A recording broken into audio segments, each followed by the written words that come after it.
राशिद लतीफ़ साहब, David Warner अगर खेलते हैं इस तरह जिस तरह कल खेले हैं तो कराची किंग्स के लिए तो अच्छा है ही, लेकिन दीगर टीमों के लिए खतरे की घंटी है, क्योंकि अब तक का रन्स लग नहीं रहे थे और अगर रिदम आ जाता है उनके पास तो फिर वो खतरे की घंटी बन जाएंगे दीगर टीमों के लिए। तो कराची के लिए विन बहुत जरूरी थी, क्योंकि वो अपना आखिरी मैच अपने होम ग्राउंड पे खेल रहे थे और यहाँ पे 3 मैचेस वो जीत के जा रहे हैं, 6 पॉइंट्स हैं और इनका जो नेट रन रेट है जो बहुत अच्छा जा रहा है, वो तकरीबन 2 का है और इस्लामाबाद यूनाइटेड 3 का है और प्लस में लाहौर कलंदर्स का है। बाकी जो बॉटम की 3 टीम है उनका माइनस में जा रहा है, तो उनको अपने मैचेस भी जीतने और नेट रन रेट को भी बेहतर करना है। डेविड वार्नर की बहुत वाइटल इनिंग्स थी, उन्होंने बहुत अच्छी बैटिंग की और चांस भी लिया, लेकिन मौके की मुनासबत से कि बहुत बड़ा टारगेट नहीं था, खुद भी खेले दूसरे को भी खिलाया और जहां पे जरूरत पड़ी वहां पे उन्होंने अपने रैम शॉट भी एक अली रजा को मारा, बहुत जबरदस्त शॉट था।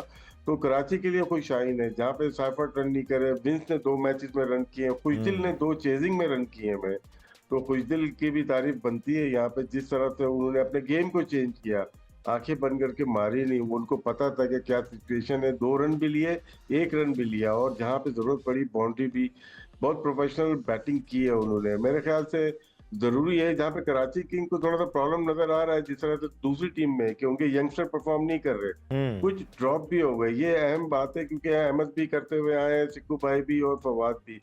क्या जो सिलेक्ट हुए थे प्लेयर्स वो टीम में खेल रहे हैं? ताहिर तैयब जो कि मुल्तान सुल्तान में, सुफियान मुकीम पिशावर दलमी में ड्रॉप हो चुके हैं, उमर बिन यूसुफ कराची किंग से अभी तक नहीं खेले, मोहम्मद अली डेजी ड्रॉप हो चुके हैं। ये वो बता रहा हूँ जो अभी रिसेंटली पाकिस्तान टीम से आए हैं। मोहम्मद हसनैन अभी खेले ऑस्ट्रेलिया में और साउथ अफ्रीका में, अरफात मिनाज, फैसल अकरम ये भी टीम के हिस्सा नहीं बन पा रहे, ड्रॉप हो गए।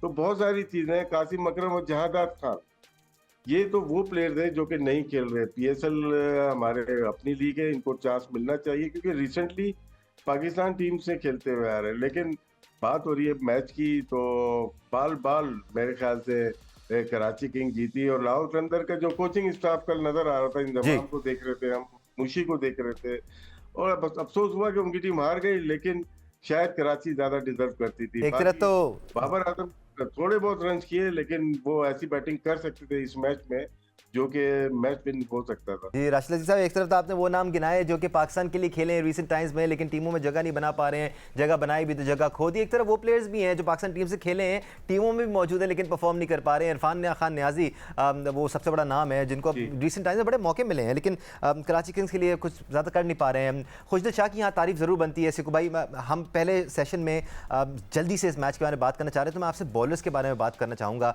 कल पेशावर ज़ल्मी के बॉलर्स ने अच्छी बॉलिंग का मुजाहरा किया। बॉलर के बारे में मैं कल का अपना एक्सपीरियंस बयान करना चाह रहा हूँ। कल मैं फिर ग्राउंड गया था, उससे पहले भी मैंने बयान किया था। एक तो कल क्राउड अच्छा जमा हो गया था। दूसरी चीज़ जो मुझे नज़र आई कि यार बाबर आजम वाकई आजकल के सुपरस्टार हैं।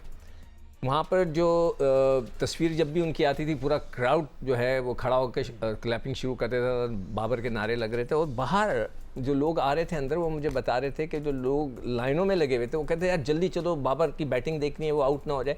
इससे मुझे पता लगा कि उसकी पॉपुलैरिटी वहाँ पे अमेजिंग है, बहुत ही ज़बरदस्त। फिर उसके बाद कल इरफान का आप जिक्र करो, उसने जो कैच पकड़ा है ना, इट्स अ सुपर कैच, मतलब सब He's a good fielder, but he does not bat crucial innings। बस यही तो प्रॉब्लम हो रही है, उसने जो कैच पकड़ा है वो दैट वाज अमेजिंग। और मतलब वहाँ से जो ग्राउंड के अंदर से बड़ा अच्छा नजर आया, और आगे डाइव मार के कैच पकड़ना जो है बहुत ही बड़ी बात होती है। आप कुछ तुम बॉलर्स के बारे में पूछना चाह रहे हो तो पूछ लो। एब्सोल्युटली, मैं आता हूँ फिर दोबारा आपके पास, बिकॉज पहले सेशन में टाइम हमारे पास कम होता है। अहमद, अली रज़ा के बारे में एक बार फिर बात करेंगे, क्योंकि सेकंड ओवर जो उन्होंने कराया, सेकंड लास्ट ओवर, 15 रन दरकार थे उस वक्त, high pressure scenario, he is very young. Even though Peshawar lost the match, लेकिन उसमें से 6 रन दिए उन्होंने सेकंड लास्ट ओवर में। आखिरी ओवर शायद कैप्टन ज़ेरर के हुसैन तलत का ओवर था, बट ओवरऑल अच्छी बॉलिंग थी कल पेशावर ज़ल्मी की। जी, अच्छी बॉलिंग, अली रज़ा अच्छे बॉलर हैं, डिसेंट बॉलर हैं, हमने पहले भी बात की है। और अगर मेरी ओपिनियन आप पूछेंगे तो कल दोनों टीमें बजाय के ये कोशिश करें कि अच्छा कौन खेलता है, कोशिश ये हो रही थी कि एक दूसरे से ज्यादा बुरा कौन खेलेगा, और पेशावर ज़ल्मी ज्यादा बुरा खेली और हार गई।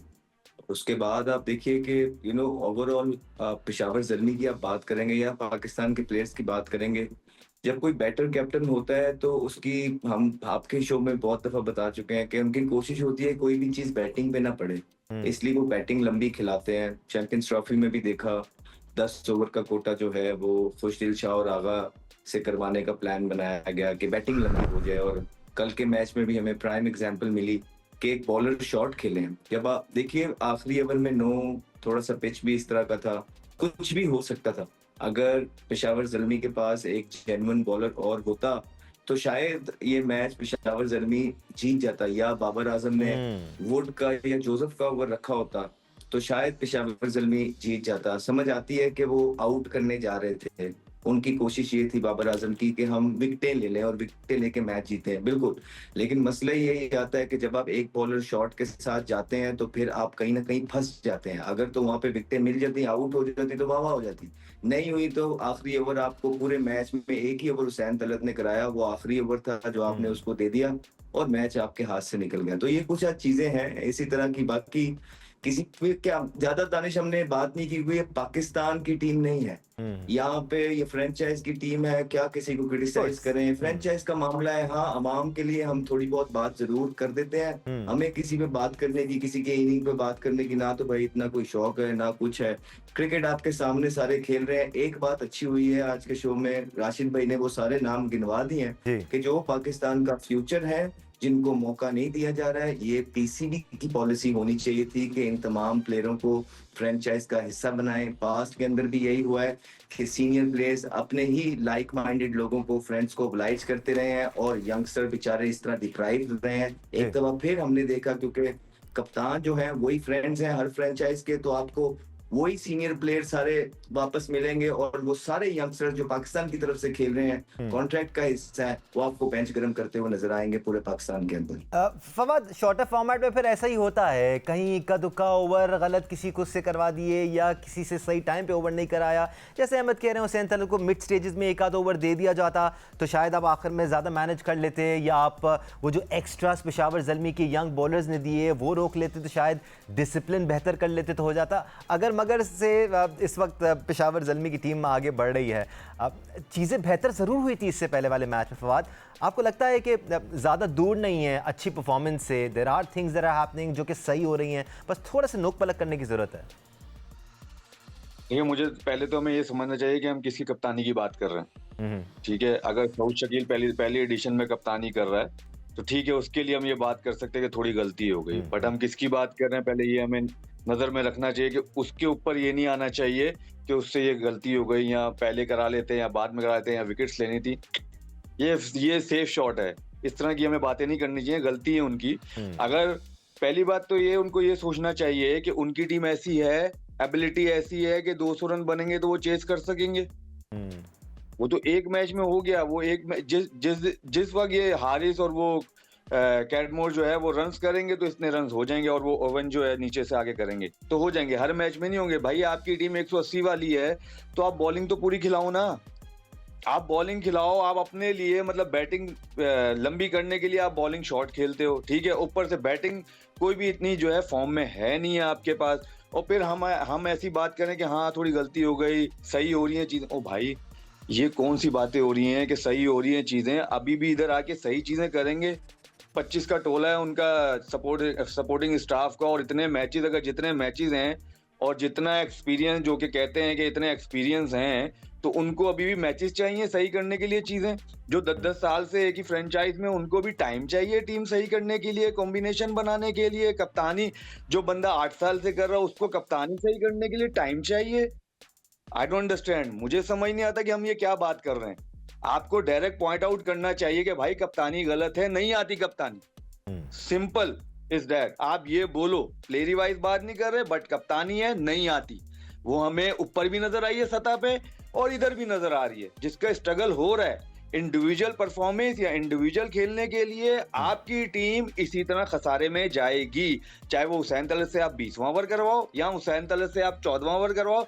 देखें टीम कैसे बनती है, हमने भी कप्तानी की है, राशिद भाई ने की है, अहमद ने की है। टीम कैसी बनती है? 5 रेगुलर बॉलर के बाद आपके पास सपोर्ट होना चाहिए, छठा और सातवां, जो कि सैम अयूब और हुसैन तलत। 5 बॉलर पहले पूरे होने चाहिए पक्के आपके पास। इस्लामाबाद और लाहौर के अलावा किसी के पास 5 बॉल पूरे पक्के 5 बॉलर के साथ कोई सपोर्ट है ही नहीं। कराची शॉर्ट बॉलर खेल रहा है, ठीक है, कोयटा भी सेम लाइक वैसा ही है, ठीक है, बाकी ये पेशावर ये भी ऐसा ही है, इवन मुल्तान वो भी ऐसा ही है। तो इसलिए तो ये टीमें स्ट्रगल कर रही हैं। मतलब इतना थिंक टैंक है, तो भाई इन थिंक टैंक को नजर नहीं आ रहा किस चीज के पैसे लेते हैं बैठ के डगआउट में, या सिर्फ तस्वीरों के लिए लेते हैं, या कैमरे के लिए लेते हैं, या आपस में गिफ्ट करने के लिए लेते हैं। फिर हम Right. कहते हैं कि जी ये बड़ा एक्सपीरियंस है, इसलिए तो पाकिस्तानी टीम भी खसारे में जा रही है भाई। आपको इधर इस सिलेक्शन की बात करें जो राशिद भाई ने बात की है, ठीक है, इतने नाम बताए जो हम बता रहे हैं, तो इस मीन्स के वो पाकिस्तान से गलत सिलेक्ट हुए, जो जिनका फ्रेंचाइज में ना जो है जगह नहीं बन रही, वो पाकिस्तान से जो है खेल लें। कमाल हो गया यार, किसको बेवकूफ बना रहे हैं फिर हम, यहाँ तो कौम को बना रहे हैं, या हम फिर इस तरह बेवकूफ बनते रहे बस फिर। जैसे यही बात है। कह रहे हैं, अगेन प्रॉब्लम्स होते हैं और उन प्रॉब्लम्स को एड्रेस करना जरूरी है। जी राशिद भाई। हाँ, ये फवाद, बाकी 1 मिनट और लूंगा कि हम लोग मेलबर्न में हारे थे एक मैच अगेंस्ट इंडिया, उसमें कैलकुलेशन का ही फर्क हुआ था कि नवाज आखिरी ओवर करने क्यों आ गया था। हम 12वां या 13वां ओवर हमने करवा दिया था तो शाहीन आफरीदी को, अमूमन वो लास्ट के करता है, तो उस वक्त वो 1 ओवर इफ्तिखार का बनता था वहां पे, तो आप कैलकुलेशन हो जाती। तो विराट कोहली जैसा बैट्समैन कैलकुलेट कर रहा है कि मैं 25 रन भी आखिरी ओवर में कर सकता हूँ, वो कर सकता है और उसने करके दिखाया। तो सेम मिस्टेक ये बार बार होती है कि आखिरी ओवर में क्यों जाते हैं, ये वीक कैप्टनसी होती है, या तो आप हुसैन तला से पहले ही करा रहे। वीक बॉलिंग थी, 5वां बॉलर आपका नहीं बनता साइम अय्यूब, वो 6ठा बॉलर बनता है। तो साइम अय्यूब की जगह, मतलब ऐसी बात है, आपका एक बॉलर होता तो आपको कुशन इतना अच्छा मिल जाता। इतने सारे बैट्समैन होने के बावजूद भी अगर 147 रन हो रहे हैं तो फिर ऐसी बैटिंग का फायदा नहीं। आप एक बैट्समैन शॉट से खेलो, रन आपके इतने ही बनेंगे, लेकिन बॉलिंग में आपको फायदा हो जाएगा। और एग्जैक्टली यही प्रॉब्लम हमने पाकिस्तान टीम को भी लाख देखा। हम एक एक्स्ट्रा बैटर खिलाते हैं अपनी बैटिंग को मजबूत करने के लिए, एक बॉल डिवाइस करके, और वहाँ पर प्रॉब्लम्स होते हैं। एक ब्रेक लेने का टाइम हो गया है, ब्रेक के बाद वापस आएंगे तो आज के मैच पर बात करेंगे।